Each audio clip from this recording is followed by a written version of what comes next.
ഇന്നലെ നമ്മൾ കേട്ട നമ്മളെ അത്ഭുതപ്പെടുത്തിയ ഒരു വാർത്തയുണ്ടായിരുന്നു. കോഴിക്കോട് NIT നിന്നാണ് ആ വാർത്ത വരുന്നത്. ഷൈജ ആണ്ടവൻ എന്ന് പറയുന്ന അവിടുത്തെ പ്രൊഫസറെ പ്രേക്ഷകരാരും മറന്നിട്ടുണ്ടാവില്ല. മഹാത്മാഗാന്ധിയുടെ ഘാതകനായ നാഥുറാം വിനായക് ഗോഡ്സെയെ അഭിനന്ദിച്ചുകൊണ്ട് സമൂഹ മാധ്യമത്തിൽ കമന്റ് ചെയ്ത അധ്യാപികയാണ് ഷൈജ ആണ്ടവൻ എന്ന് പറയുന്നത്. അന്ന് വലിയ പ്രതിഷേധം ഉയർന്നതും വിമർശനം ഉയർന്നതും ഒക്കെ നമ്മൾ കണ്ടതാണ്. പക്ഷേ അവർക്കെതിരെ നടപടിയെടുക്കാതെ കേന്ദ്ര നിയന്ത്രണത്തിലുള്ള NIT അവരെ സംരക്ഷിച്ചു നിർത്തുന്നതും നമ്മൾ കണ്ടതാണ്. ഇന്നലെ വന്ന വാർത്ത ആ അധ്യാപികയ്ക്ക് പ്രൊഫസർക്ക് ഡീനായി പ്രൊമോഷൻ കൊടുത്തിരിക്കുന്നു എന്നതാണ്. അതിൻ്റെ യോഗ്യത എന്താണ്? ഗോഡ്സെയെ അഭിനന്ദിച്ച് കമന്റ് ഇട്ടു എന്ന യോഗ്യതയുടെ അടിസ്ഥാനത്തിലാണ് നമ്മുടെ ഏറ്റവും മോശപ്പെട്ടൊരു കാര്യം ചെയ്ത ഒരു വ്യക്തിക്കാണ് ഇപ്പോൾ ഡീനായി പ്രൊമോഷൻ കൊടുത്തിരിക്കുന്നത്. ഇതൊക്കെ നമ്മുടെ മുൻപിലേക്ക് നൽകുന്ന സന്ദേശം എന്തായിരിക്കും? ഗാന്ധിജിയെ അവഹേളിക്കുന്ന ഒരു മനുഷ്യന് പ്രൊമോഷൻ കൊടുക്കുക എന്ന് പറയുമ്പോൾ നമ്മുടെ രാജ്യം ഭരിക്കുന്ന ഭരണകൂടത്തിൻ്റെ മനസ്സിലെന്താണ്, അവരുടെ നിലപാടെന്താണ് എന്നത് ഒരിക്കൽ കൂടി പരസ്യമാവുകയാണ്. വലിയ പ്രതിഷേധം ഇന്നലെ തന്നെ നമ്മൾ കണ്ടു. അവിടെ ഇന്നലെ DYFIയുടെ പ്രതിഷേധം ഉണ്ടാകുന്നു. ഇന്ന് SFI ക്യാമ്പസിൽ മാർച്ച് നടത്തും. ഏതായാലും വിവരങ്ങളുമായി ചേതൻ നമ്മളോടൊപ്പം ചേരുകയാണ് കോഴിക്കോട് നിന്ന്. നോക്കാം എന്താണ് സംഭവിക്കാൻ പോകുന്നതെന്ന്, നമ്മുടെ പൊതുസമൂഹം ആ വിഷയത്തെ എങ്ങനെയാണ് കൈകാര്യം ചെയ്യുന്നതെന്ന്. Chetan, good morning. ഏറ്റവും പ്രധാനപ്പെട്ട കാര്യം, ഈ പറഞ്ഞതുപോലെ വലിയ പ്രതിഷേധമാണ് ഉണ്ടാകുന്നത്. കാരണം ഗോഡ്സെയെ അഭിനന്ദിച്ച് പോസ്റ്റിട്ട ഒരു വ്യക്തിക്ക് പ്രമോഷൻ കൊടുക്കുക, അതും സീനിയോറിറ്റി അടക്കം മറികടന്നുകൊണ്ട്. ആ പ്രമോഷന്റെ അടിസ്ഥാന കാരണം ഈ പറയുന്ന ഗോഡ്സെയെ അഭിനന്ദിച്ചു എന്നതാണ്.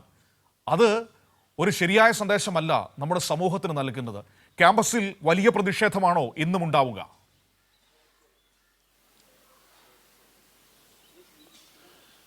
Manu, good morning. കഴിഞ്ഞ വർഷമാണ് മഹാത്മാഗാന്ധിജിയുടെ രക്തസാക്ഷിത്വ ദിനത്തിൽ ഗാന്ധി ഘാതകനായ നാഥുറാം വിനായക് ഗോഡ്സെയെ അഭിനന്ദിച്ചുകൊണ്ട്, പ്രകീർത്തിച്ചുകൊണ്ട് ഫേസ്ബുക്കിൽ ഒരു കമൻറ്റ്, അതായത് മെക്കാനിക്കൽ വിഭാഗം അധ്യാപികയായ പ്രൊഫസർ ഷൈജ ആണ്ടവൻ കമൻറ്റ് ഇടുന്നത്.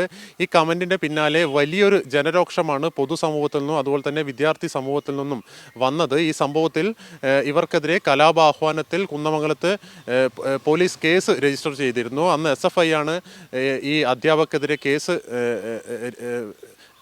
കേസ് കൊടുത്തത്. ഇതിൻ്റെ തുടർച്ചയായി, അതായത് കഴിഞ്ഞ തിങ്കളാഴ്ചയാണ് കോഴിക്കോട് NITയിലെ രജിസ്ട്രാർ ഈ ഷൈജ ആണ്ടവന് ഡീനായി സ്ഥാനക്കയറ്റം നൽകിയത്. ഒരു പ്രത്യേകത കൂടിയുണ്ട്. അതായത് സാധാരണ HOD ആയി, ഹെഡ് ഓഫ് ദ ഡിപ്പാർട്ട്മെൻറ്റായൊക്കെ പ്രവർത്തിച്ച് ഒരുപാട് സീനിയറായിട്ടാണ് ഡീനൊക്കെയായി പ്രൊമോഷൻ ആവുക. പക്ഷേ ഈ ഷൈജ ആണ്ടവൻ്റെ കാര്യത്തിൽ ശ്രദ്ധിച്ചാൽ നമുക്ക് മനസ്സിലാകും, HOD ആയി പ്രവർത്തിക്കാതെ തന്നെ നേരിട്ട് ഡീനായി സ്ഥാനം കയറ്റം ലഭിച്ചു എന്നാണ്. അതോടൊപ്പം തന്നെ നിലവിൽ ഈ ഷൈജ ആണ്ടവൻ NITയുടെ ഇന്റേണൽ കമ്മിറ്റിയുടെ അധ്യക്ഷയാണെന്നുള്ള പ്രധാനപ്പെട്ട ഒരു കാര്യം കൂടി നമ്മൾ ഈ അവസരത്തിൽ എടുത്തു കാട്ടിട്ടുണ്ട്. പ്ലാനിംഗ് ആൻഡ് ഡെവലപ്മെൻറ്റ് ഡിപ്പാർട്ട്മെൻറ്റ് ഡീനായിട്ടാണ് ഇദ്ദേഹത്തിന് സ്ഥാനക്കയറ്റവും നിലവിൽ ലഭിച്ചത്. ഇന്നലെ വലിയൊരു ഈ സ്ഥാനക്കയറ്റത്തിൻ്റെ വാർത്ത പുറത്തു വന്നതിന് പിന്നാലെ വലിയൊരു പ്രതിഷേധം NIT കാലിക്കറ്റിൽ അലയടിച്ചിരുന്നു. ഇന്നലെ വൈകിട്ട് DYFI ഇവിടെ ഒരു പ്രതിഷേധ മാർച്ച് നടത്തിയിരുന്നു. DYFI സംസ്ഥാന വൈസ് പ്രസിഡന്റ് LG ലിജീഷിന്റെ നേതൃത്വത്തിലാണ് മാർച്ച് നടത്തത്. ഈ മാർച്ച് വേളയിൽ അദ്ദേഹം പറഞ്ഞൊരു കാര്യം വളരെ പ്രസക്തമാണ്. അതായത് RSS ആശയങ്ങളെ പിൻപറ്റുന്നവർക്ക് കേന്ദ്ര സർക്കാർ സ്ഥാപനങ്ങളിൽ പ്രൊമോഷനും സ്ഥാനമാനങ്ങളും ലഭിക്കുന്നു എന്ന ഒരു കാര്യം അദ്ദേഹം ഇന്നലെ പറഞ്ഞിരുന്നു. ഇത് അക്ഷരം പ്രതി ശരിവെക്കുന്ന ഒരു കാഴ്ചയാണ് കാണാൻ സാധിക്കുന്നത്. ഇതിൻ്റെ പിന്നാലെയാണ് ഇന്ന് ഉച്ചയ്ക്ക് ശേഷം 3 മണിക്ക് ഈ SFI NIT ക്യാമ്പസിലേക്ക് പ്രതിഷേധ മാർച്ച് സംഘടിപ്പിക്കുന്നത്. മനു.